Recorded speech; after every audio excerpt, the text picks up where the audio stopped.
Yesterday, it was my privilege and honor to participate as a keynote speaker in the Novant Huntersville Medical Center Veterans Day celebration yesterday. It was a great opportunity for me to reflect back on the value of loyalty and service. That's the motto for this year's Veterans Day, and to recognize those people who work for Novant and are also veterans. So what you're going to see here is a sort of a recap, basically, of what I did yesterday. Some different illustrations, probably, but that's okay. And let me suggest to you that I work with three other folks on veterans visits. Rose Miller, she was a career Army officer, retiring after 27 years as a colonel. Tom Madre, who was a Naval Academy graduate, and Bruce Langhorne, who served in the Army, and he was with the military police and other activities such as that. And then me, my role, and I'll tell you more in just a minute. And the four of us do the veterans visits, and I can tell you, from my perspective, it's both a energizing activity, and it can also be very humbling when you encounter some of the veterans that are in pretty serious shape. So my name is Ken Rathmeyer. I'm a retired Navy captain, Medical Service Corps. I was a direct commission out of grad school in 1968 when the Vietnam War was really peaking in many respects. And I was sent forth with my commission in what was called supply administration. But because of the war in Vietnam, you can imagine the Navy sort of selects things you may not want. But I went over and I served with the Fleet Marine Force as a preventive medicine and environmental health officer for all the Marines in what we called the Northern I Corps of South Vietnam. And my team and I were on the road every day doing a whole variety of things. And the next slide will give you some picture of some of the things that we were involved in. Da Nang, unfortunately, became a refuge for North Vietnamese people who wanted to get out of North Vietnam, come down south. So you will see on the picture here, those homes, that home was in pretty bad shape, and the other one pretty bad shape. And they lived that way, and the sanitation was horrible. And I'm in that picture in the middle. And the picture down at the lower left-hand side is the Walk-On Children's Hospital. And that was a place that we would volunteer to go down. And you can see that young man wearing my cover. He was a cute little kid, and when I went in, every time he would wave me over to his bed and then point to the cover, because that's what he wanted to wear.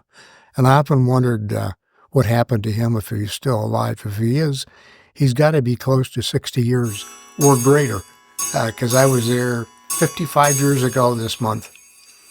And the picture next to him shows some of the sad parts of what was going on in terms of malnutrition and other things. And when I got there, I had no idea as to what was going to happen to me and how much of a turning point that was going to be in my life, but it was. It was a great one. And in addition to working at the hospital as a volunteer there, my team and I went out to villages working with the State Department and the Department of Agriculture, helping communities set up proper sanitation systems. And that was a very interesting project, a series of projects. And I have to tell you that my tour there, despite the fact that I have cancer as a result of Agent Orange, was a lifetime experience. And I learned a lot about public health. I was able to apply a lot of the thinking there. And I have to give a doctor by the name of Schottland at the UCLA Medical School, where I took my course in epidemiology. Because the very first day when I hit the ground, I was investigating foodborne illness outbreaks, and one of them was a very big one in Da Nang at what was called the Freedom Hill Exchange, and I had to get the work done quickly because that Saturday, after arriving on Monday, I was going to fly down with the commanding general, Padalino, to brief him and a guy named Charlie Key, who was the third mass surgeon. So a lot of work very quickly, and actually that worked out quite well for me.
Very good message, and I am so grateful for having had the opportunity to be a medical service corps officer for all those years.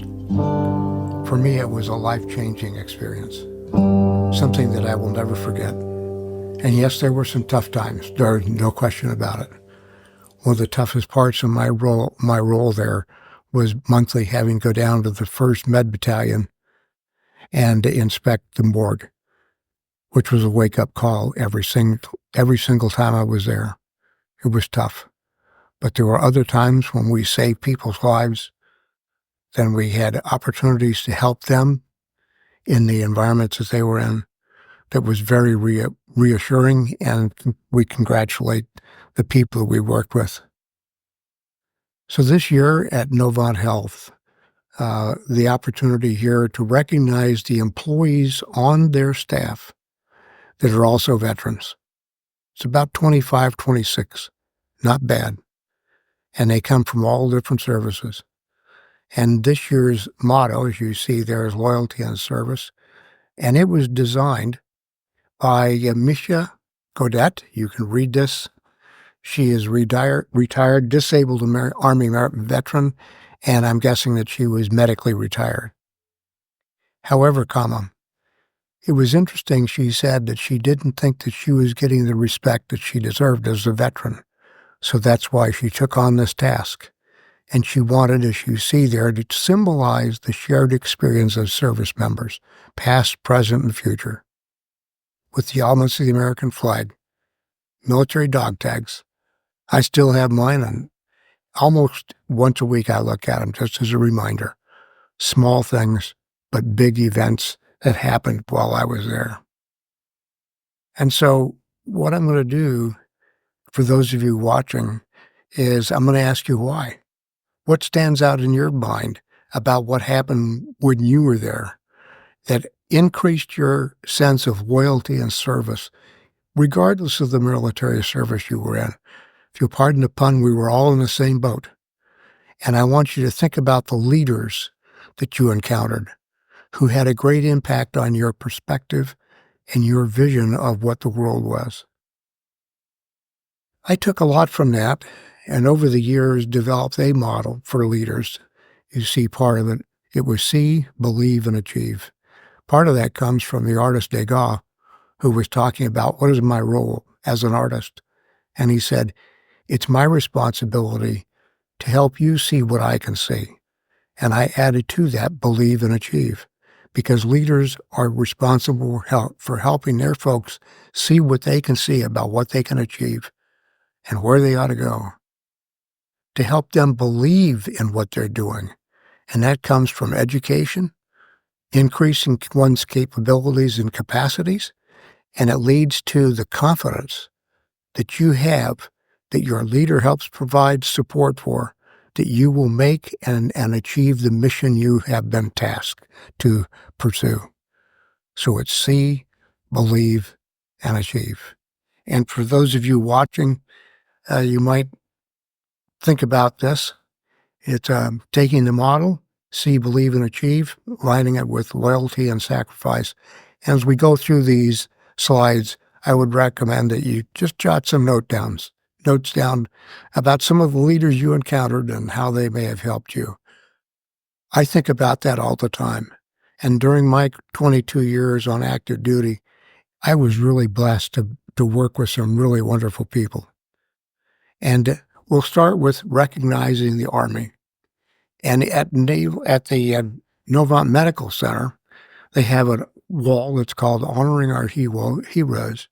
The money was provided by Brad Keselowski, NASCAR driver's Checkered Flag Foundation, and the hospital was kind enough to ask me to help them design it. It's a great piece of work. And on it, you will see some of the names of the Army folks that work there, 13 of them. And every day I go in, I'm reminded to look for some of these folks, where they're working, how they're doing, and to help them see what I can see. And I tell you that those three people, besides myself, when we do the veterans visits, it's invigorating and it's also humbling, because some of those folks are really having tough times health-wise. Well, this is the first of the videos that recognizes what Army's all about. I am an American soldier. I'm a warrior and a member of a team. I serve the people of the United States and live the Army values. I will always place mission first. I will never accept defeat. I will never accept defeat. I will never quit. I will never leave a fallen comrade. I am disciplined. I am disciplined. Physically and mentally tough. Trained and proficient in my warrior tasks and drills. I always maintain my arms, my equipment, and myself. I am an expert and I am a professional. I stand ready to deploy, engage, and destroy the enemies of the United States of America in close combat. I am a guardian of freedom and the American way of life. I am an American soldier. I am an American soldier. I am an American soldier. There's strong, and there's Army strong. See what it takes at GoArmy.com.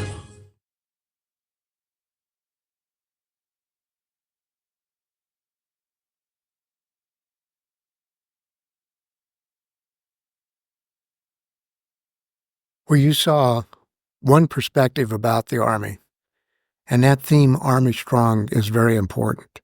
It provides the kind of perspective that officers and enlisted personnel in that service, the Army, take into account every single day when they come to work or when they're out in the battlefield.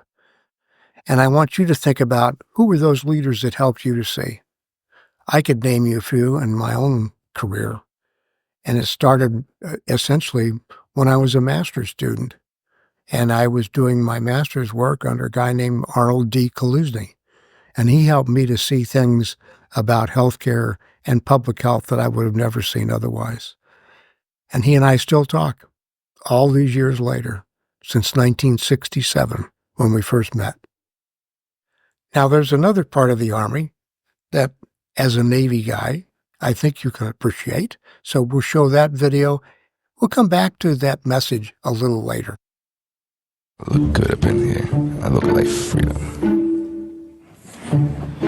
Last year, the Navy told you the Army don't give a ship. What kind of ships does Army give? None. And they're right. We don't give a ship. We give a truck, though. That's a ship. We give a truck about winning wars and looking good while we save babies. My baby. Gotcha, baby. The Navy don't give a truck, though. If they did, they wouldn't allow this hideous creature to escort them on the field. I mean, I could sit here all day and tell you all about how the Army go beat the Navy, but why do that when I could show you more of this disgusting beast? If you're not rooting for the Army, you're rooting for this thing. Yeah. Go Army. Beat Navy. No goats, babies, or sailors were injured in the making of this video. Army! Well, guess what? In just a few weeks, December 14th, the big Army-Navy game. It's always fun to watch. Sometimes painful to see the ending, but it's a great, great scene to see all these youngsters, and I mean youngsters, gathered together to battle each other in football, but recognizing that they're all on the same playing field, if you will. So we'll switch now to my service, the United States Navy. I never thought I would make it a career, but the longer I served and the more I did and the opportunities I had, which included going back to school and getting my master's degree at the Navy's expense, my doctorate in healthcare administration. I can tell you, everywhere I was, every time I left that command or whatever responsibilities I had learned a great deal. I meant to meet as many people as I could, and here are the folks at Novant Medical Center, and 12 of them in the Navy. You can see my name down there, Kenneth Rathmeyer. And, oh, by the way, when I got home, when we did the Honoring Our Heroes wall, I told my wife, I said, the best part about it was we got my name up there on a plaque, and it didn't require an urn nor ashes. Sorry for that. In any event, let's move forward.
I can tell you that the day I got my commission, I was called a direct commission right out of grad school. It was a big relief because during the 60s, when I was an undergraduate student at UCLA, especially in 1965, that's when the Marines landed at Red Beach. And little did I know that about four and a half years later, I was going to be very close to that location. And I can tell you without a doubt that every day I was there, I learned something new about public health, about diseases, about how to help protect people from malaria, tuberculosis, and a whole variety of other things, and to try to solve and fix foodborne illness outbreaks, which were rampant, and then to be out in the villas, helping those people build and create sanitation systems. So in this point, I want you to look back at the leaders that you recognize. And there were a couple that really stand out in my mind. One of them was a guy named Paul Rucci. He was a commanding officer at the Naval Regional Medical Center in Long Beach, California, and my wife and I were fortunate enough to get one of the duplex units right behind the hospital. I was a pretty young guy, 29, I think, at that point. This was about 5 years after Vietnam. And at night, Rucci's kids, one of them was the jock and one was a undergrad he was at the Naval Academy. They'd come by and say, "Can Lieutenant Rathmeyer come out and play basketball?" So I'd go out, have some fun. They always beat me, or at least normally. But one night I beat Bobby, and he was the jock in the family. Well, the next day I'm walking down the passageway, and I see Captain Rucci, and I'll try to see if I can show you. He was Italian, and he goes, "Here, I want to talk to you." I said, "Yes, sir." He said, "Bobby told me what you did to him last night." I said, "Yes, sir." He looked at me and he says, "Don't ever let that happen again." Well, I had just augmented in the Navy, regular Navy. I thought, oh, that's cool. My career's over already. A career-limiting gesture. So I started walking away thinking, oh, my God. He started laughing, came up, put his arm around my shoulder, and he said, "Thank you. Somebody needed to take the wind out of that kid's sails." But you know what? That was what the military was all about, because we could have some fun together and yet work together diligently in every way we could.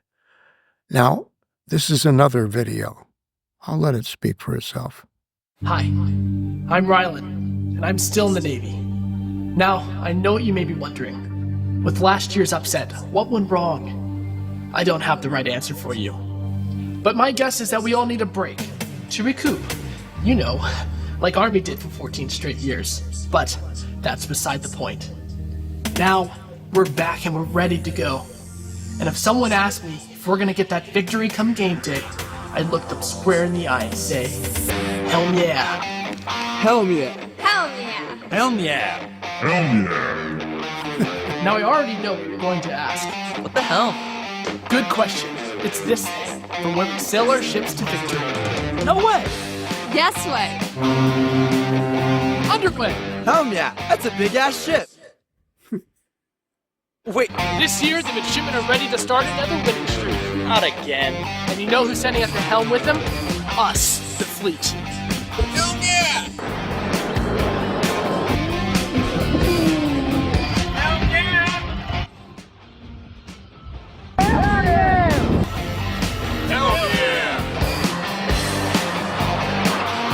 Hell yeah. Hell yeah! Hell yeah. Hell yeah. Hell yeah. One can win a fight, but only a team can take a victory. Navy, let's take the helm and drive the ship to victory. Hell yeah.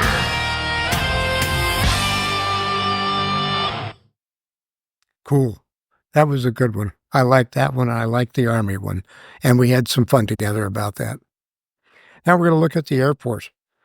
I'm going to tell you very quickly, one of my mother's sisters, my Aunt Ruby, was a librarian at the Air Force Academy for a number of years. And she used to say that that was the best job she ever had, bar none, just because of the quality of people she worked with and the quality of the young men and women who were assigned there for academic purposes and to become part of the United States Air Force.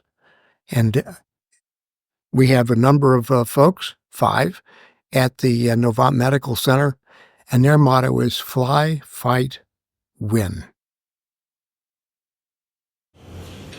America's future will be determined by your dreams and your visions. For some of you will travel where no man has ever traveled before. Some of you will fly the fastest planes that have ever been built. Reach the highest altitude that man has ever gone to.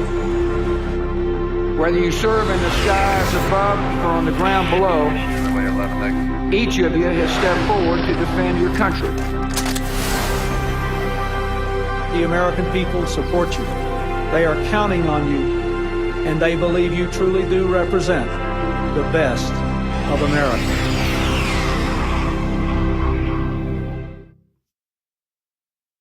With the Air Force, we're going to ask you to think about those leaders that helped you reach a point where you had the confidence to achieve any mission you were assigned.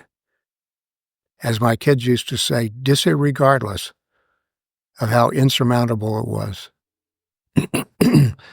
That was true in war. We saw it in Vietnam every day. We see it in peacetime because there are a lot of activities that our military get involved in that are just the right thing to do in their own communities. And the next military force is the Marine Corps. When I served in Vietnam, my hooch mate, George O'Kelly, now you're famous, George, was my hooch mate, and I got to know the lawyers quite well. We got together in the evenings when we could, and now we do Zoom meetings. Tragically, we've lost a lot of them to Agent Orange, similar to me, cancer, and other problems. But I can tell you what I learned serving with that Marine Corps and reporting to that commanding general, Padalino. I didn't go to his house every month or his office to brief him on what was happening. He came to my office. And if you think about it as a leader, there's a strong message there, very strong. And as a consequence, I learned a heck of a lot. And I loved being with those guys. They were really fun to be with. For every generation, it has started with the call to serve. Discovering the purpose and the belonging earned with the title. Learning to dig deep and push through adversity together. Defending our nation and its people. It is a life of great worth and reward. But Marines are never really finished serving. Their commitment comes full circle, visible in communities across our country. This is Semper Fidelis, always faithful, always Marine, marking a path for the next generation.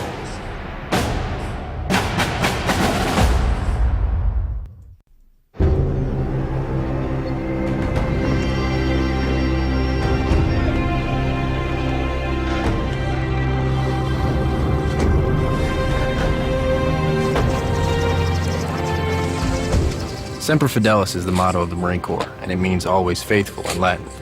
It's always faithful to country and always faithful to Corps. One of the greatest rewards of serving in the Marines is that there's no such thing as an ex-Marine, no such thing as a former Marine. Once a Marine, always a Marine. A lot of people know what Semper Fidelis means, but a lot of people don't know what it means to a Marine. You have to be loyal to something. You can't just be loyal in and of yourself. You are loyal to your fellow Marine. You're loyal to the Marine Corps. Semper Fidelis, it means always watching out for your brothers to your left and to your right. Watching their backs, whether it be at work or, if they need a favor, off duty, helping them out whenever you can. It symbolizes all the trust and the morale that the Marines carry within themselves. It's not something that's given to you, it's something that you develop throughout your Marine Corps career. It's something that the Marines carry inside of them. What makes me most proud about being a Marine is the legacy, tradition, esprit de corps, sense of belonging. Tradition and pride is one of the greatest things that we have. When you join the Marine Corps, you're picking up the torch and you are stepping into the boots of the people who've laid the groundwork of this country, who have fought and died to keep this country where it is.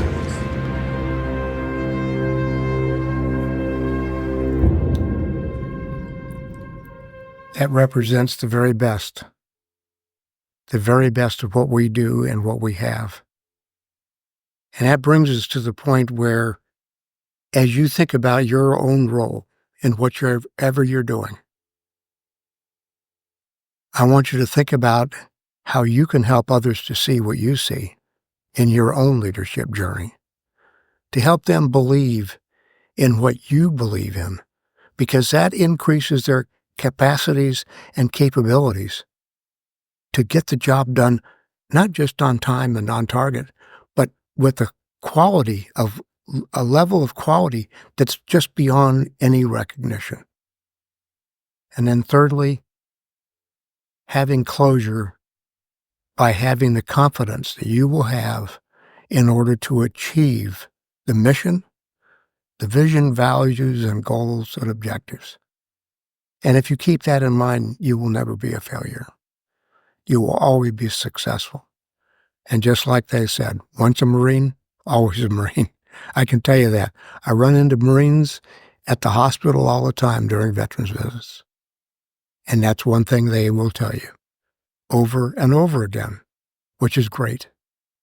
Well, a few weeks ago, Auburn University took advantage of the football game, at halftime to recognize one of their alumnus, Major General James E. Livingston, Marine Corps retired, and he was a recipient of the Medal of Honor. What a great deal.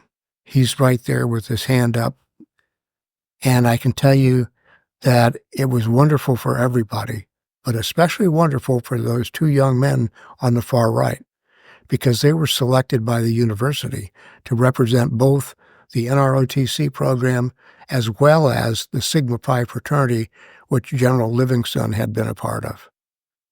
And the one young man down there with the little mustache and the striped shirt, horizontal striped shirt, that's my grandson, Carter.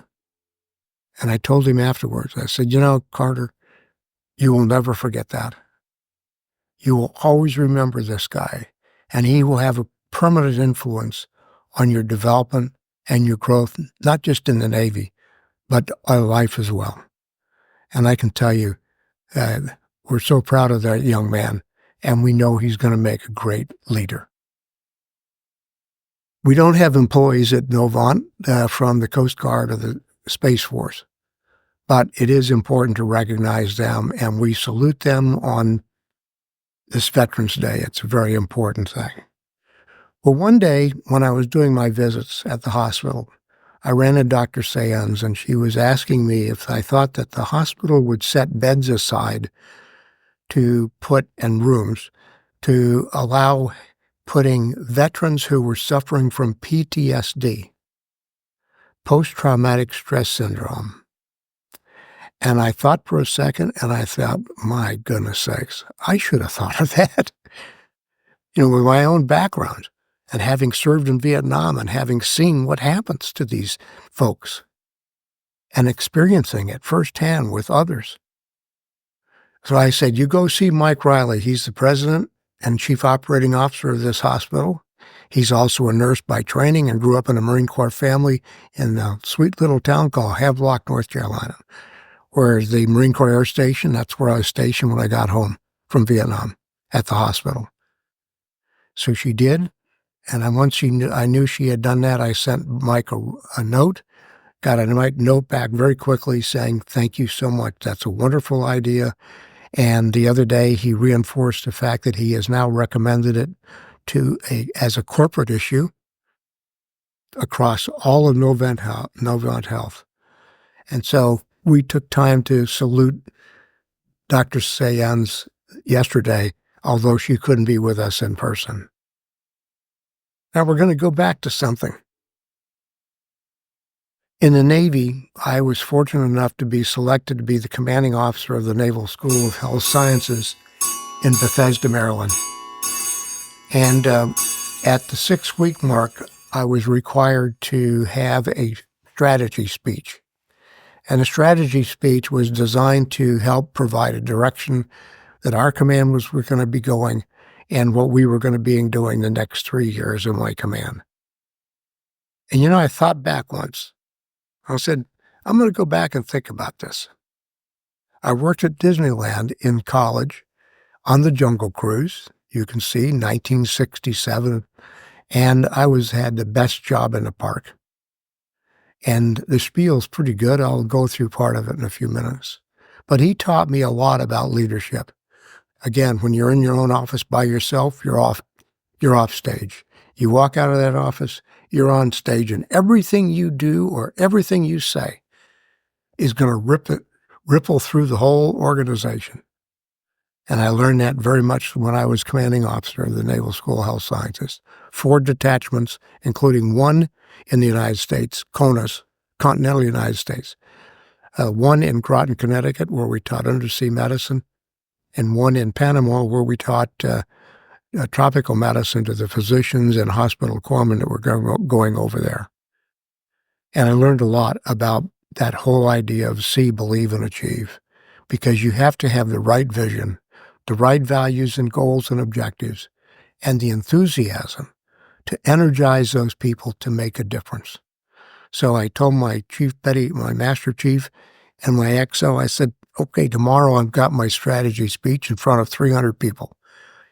In my service dress blues, as you see them there, they're actually black in color. I'm standing up there and I said, I'm not going to tell you what I'm going to do. So what did I do? I opened my speech because the previous CO had run it with an iron fist, and I wanted to shake him up. So I started my speech with the opening lines of the Jungle Cruise. Welcome aboard, unwary travelers, to the Congo Maiden. My name is Ken. I'll be your skipper and guide down the rivers of adventure. Before we get too far away from the dock, I want you to turn around. That's it. Wave goodbye to your friends and family. It may be the last time you see them. And as we leave the last outpost of civilization, we enter onto the so forth and so on. And it goes on for about 11 more minutes. And I guarantee you, if you say that 25 times a day, you will remember it. So I opened my speech that way. And I saw a guy named Charlie Jacobson, Nurse Corps officer, Lieutenant Commander, and he was giving me the thumbs up, and I saw other people smiling and nodding. Well, I saw the Chief Petty Officer thinking, oh my God, we've got a nutcase. But what happened was I went back, I gathered those people together the next day, and I said, you and I are going to change this command. And in 6 months, we had converted this old building on the first deck into what contained a formal quarterdeck. That's Navy. And a whole series of various things, enunciators and so forth and so on, and a ship, I think it was the Missouri under glass. And the idea was to make it look like a museum, because a museum, in my mind, is a learning opportunity. And we did. We made a difference. When I got a call from a guy named Tommy Thompson, chief of the medical department detailing, asking, why is everybody putting their preference to come to your command? I told my command we were a success and we were doing the right thing. It was great. A lot of fun, and learned a lot, and a lot of good stories. So we closed by this salute. Some gave some gave all, but we salute you all.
We come to the close of this video, and it's a long one. I'm sorry about that. But I felt like I needed to do it to help people understand what I saw and what I believe, and how proud I am to be part of something that was much bigger than me, much bigger than most anybody. Able to serve as a medical service corps officer, commissioned service for 22 years, retiring as a captain 06. And having greatest memories of the people I served with, the commanding officers and the commanders that I served for, who inspired me to do my very best and to help me and guide me so I could see, believe, and achieve. I want to thank you for your time.